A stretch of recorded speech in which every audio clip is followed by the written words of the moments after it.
All right, so all you have to do, if you disconnect the scavenging hose, there's going to be a buildup of pressure. We tried it, opening up this valve all the way. There's still about 10 of PEEP when this is connected. So you're going to have to remove, if you have one of the bag type scavenging systems on your anesthesia machine, you'll have to disconnect it. And that's going to be all right because everything from the ventilator exhausts into the room. So what respiratory does is they place filters, both at these two connection points on the anesthesia circuit. We're used to being able to have, this is a viral filter, so it's down to 0.3 microns. Okay, it's written on the packaging if you have any questions. And then the other important part is we protect the machine in case the primary filter becomes overwhelmed with secretions. Okay, and then because we're going to be ventilating patients, really this is the scenario where you're trying to do this just for while you're waiting for an ICU ventilator to arrive or become available. You can use this type of setup in the meantime, and that'll buy you some time. So, just to prove that this all works for you, we're going to simulate the lungs here. So if you had to put a patient on, we'll go ahead and use our pretend lung here. We'll start a case. Start case now. This is for an ACES CS2. It also works on the Avance CS2 and also on the CareStation 650. So here we go. I'll set some tidal volumes, a lot of PEEP here. Okay, so it's going. And there we go. So here's our lungs, it's going. And the key concern here is we want to make sure that we've disconnected the scavenger bag as well as the scavenger. We filtered on both sides, so it's not introducing any undue resistance to the circuit. And you can see we're generating 24 centimeters of water pressure here, 8 of PEEP as dialed in. It's not overpressurizing, okay?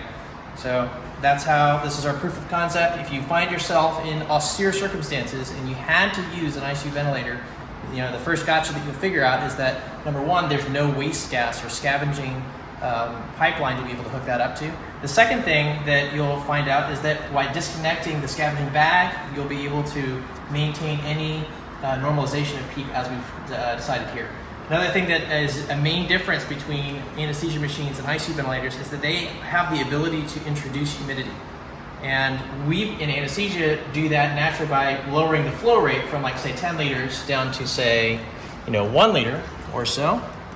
So that's what we're doing here. But that's our realm.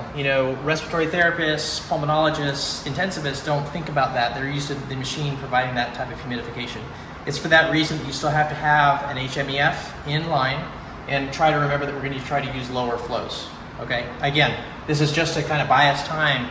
We're just doing cases for 2 to 3 hours, sometimes 8 hours, but not 24, 48, 72 hours. So that's a consideration that you'll need to keep in mind. Thanks. So if you find yourself in a situation where you have no ability, like you don't have one of these fancy Y connectors to connect to suction, what happens if you don't? You'll get an alarm on the 650, but just make sure that the scavenger valve is maximally open to air. And so all of the exhaust gases from the ventilator will come out through this scavenger. So keeping in line with our suggestions before to make sure you put a HEPA filter both at the Y and on the expiratory limb, which is this one on a GE machine. And then you'll get an alarm that says the scavenging is too low, but that's all right. You'll notice here that the PEEP is not building up in our little, practice compliance lung here. Okay? All right, so that's one other option. So as part of the review of other types of equipment, just a quick little note and variation. If you happen to be using a CareStation 650 that does not have a balloon-based scavenging system, so if you kind of walk along with me over here, to this side you'll notice that we've got our Y set up to the medical grade vacuum, and that if you were to twist the valve on the scavenger all the way closed, you get a nice little notice that the scavenging flow is too low. So given the fact that you have normal high suction on that, we figured out that's about 2.5 rotations. So here we go, 1/2, 2/2, and then right there it should go away. That's the sweet spot. See? Too much, too little, just right.